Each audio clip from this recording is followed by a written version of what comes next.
Magandang araw sa inyong lahat mga kaibigan.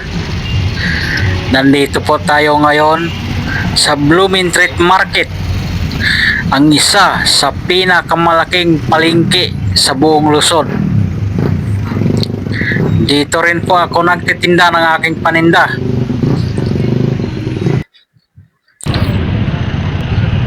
At maaga akong naubos, alas 7 pa. Mamimili na lang ako.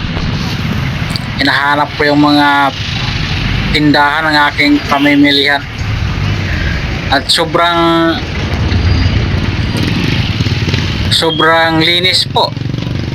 Dahil araw-araw, madaling araw lang, may pulis na dyan. May pulis na ang naninita dyan sa mga ibang mga vendor.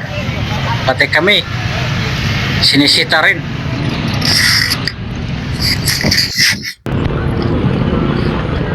Yan ang palengke na klase-klase yung panindahan nandyan.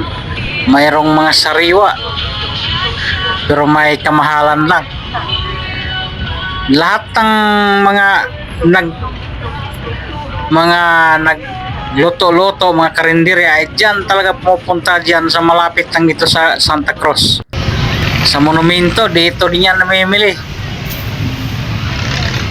Sa mga suki nila kasi may pagkamura din kasi, makatipid ka talaga dyan. Matagal na ako dyan nagtitinda. Yung nagsimula ng pandemic.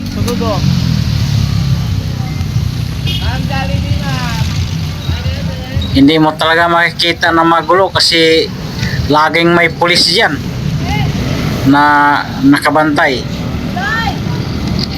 Kaya kung pupunta ka dyan para magtinda na hindi mo alam, mahuli ka talaga. Yun, kayong gustong pumunta ng Blooming Treat at mamalingki kayo, hindi talaga siksikan, maluwag na, hindi katulad dati. Kita mo naman ang luwag-luwag. Pauwi na ako niyan, ng paninda ko tapos na, ubos na. Kasi marami din akong suki. Ang mga binubuhat ko na lang ay yung mga binibili-bili ko na gagamitin kinabukasan. Kita niyo na mo ang luwag-luwag Pauwi na ako, tapos na ako niyan. Mamimili na ako.